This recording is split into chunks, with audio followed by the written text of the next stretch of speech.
सुशीला जी आज अपने को बड़ा ही अकेला महसूस कर रही थी, क्योंकि आज उनका बेटा रुपेश और बहू रुचिका वापस अमेरिका लौट रहे थे। अभी केवल 15 दिन ही तो हुए हैं उनके पति का स्वर्गवास हुए। रुपेश और उसकी पत्नी इसी कारण 15-20 दिन की छुट्टियां लेकर बंगलौर आए थे। अपने दोनों बच्चों को वे किसी केयर सेंटर में छोड़कर आए थे, ज़्यादा दिन रुक नहीं सकते थे। इसीलिए पिता के सभी संस्कार पूर्ण करके उन्होंने जाने की तैयारी कर ली। माँ को साथ ले जाना अभी संभव नहीं था, इसलिए बाद में ले जाने का आश्वासन देकर वे दोनों रवाना हो गए। समय के साथ सुशीला जी भी अपनी दैनिक दिनचर्या में लग गईं। पति की स्मृतियों को मन में संजोए वो दिन भर किसी प्रकार अपने को व्यस्त रखती। शाम को सोसाइटी के पार्क में अन्य लोगों से बातचीत करके अपना समय व्यतीत करती। ऐसे ही उनके दिन गुजर रहे थे। एक दिन पार्क में पास की ही बेंच पर कुछ बच्चे अपनी मैथ की समस्या पर बात कर रहे थे, जो उनकी समझ से बाहर लग रही थी। सुशीला जी सब ध्यान से सुन रही थी। उन्होंने बच्चों को पास बुलाया और उसे हल करने का तरीका भी बताया। बच्चे अचंभित रह गए कि आंटी को ये कैसे आया। सुशीला जी कॉलेज में प्रोफेसर रह चुकी थी, वे इस बात से अनजान थे। अब तो सुशीला जी की बच्चों से मित्रता हो गई, वे कभी कभार उनकी मदद कर देती थी। इस तरह उनका मन भी लगने लगा।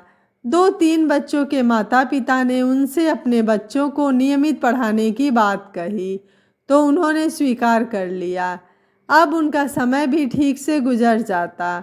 सुशीला जी भी मानसिक तौर पर अपने को ताजगी से भरा महसूस करने लगी।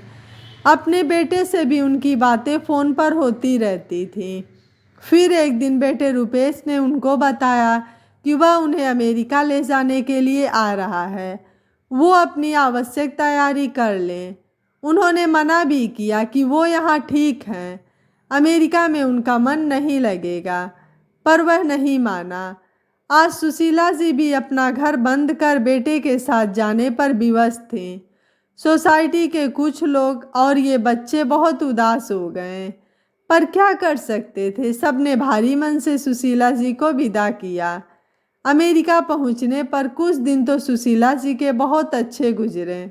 अपने पोते पोती को देखकर वो बहुत खुश थी। कुछ देर शाम तक ही वो उनसे मिल पाती थी।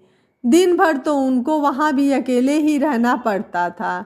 बेटा बहू अपने काम पर और पोता पोती पहले स्कूल और फिर डे केयर सेंटर पर रहते। शाम को ही वो उनके साथ खेलती बातें करती। कुछ दिन बाद ही रुपेश ने बच्चों का डे केयर सेंटर छुड़वा दिया। इस बात से सुशीला जी बहुत खुश हुई कि चलो अब बच्चों के साथ अच्छा समय बीतेगा। वे उन्हें शाम को पढ़ाने भी लगी। कुछ दिन और बीते तो उन्हें पता लगा कि मेड सर्वेंट ने काम छोड़ दिया। अब उनके पास घर के काम का भी जिम्मा आ गया। धीरे धीरे इनकी स्थिति तो ऐसी हो गई कि उन्हें आराम के लिए भी समय नहीं मिलता था। वो कहे भी तो किससे, बताना आवश्यक नहीं होगा कि बेटे बहू का व्यवहार भी बदलने लगा। अब सुशीला जी का मन पिंजरे में बंद पक्षी की तरह फड़फड़ाने लगा। वो किसी भी तरह इस घर रूपी कैद से मुक्त होना चाहती थी।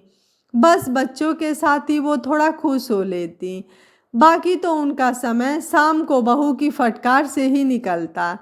1-2 बार उन्होंने बेटे से वापस जाने की बात कही तो उसने भी डांट दिया। बोला कि आप क्यों हमारी बदनामी कराना चाहती हैं।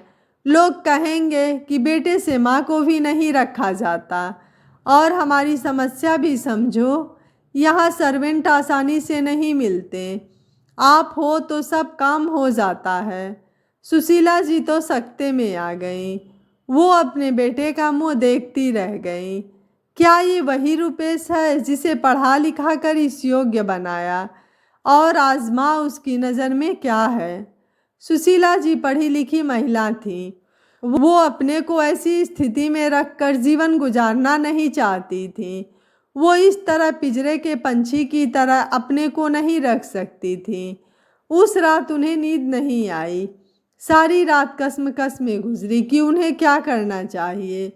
सुबह उठकर सुशीला जी ने नाश्ता तैयार किया और टेबल पर ही बेटे से कहा कि वो उनके भारत वापस जाने की व्यवस्था करे, अन्यथा ये काम वो स्वयं भी कर लेंगी और उनका आखिरी फैसला है। बेटा और बहू एक दूसरे का मुंह देखने लगे। एक सप्ताह बाद आज सुशीला जी की रिटर्न फ्लाइट थी।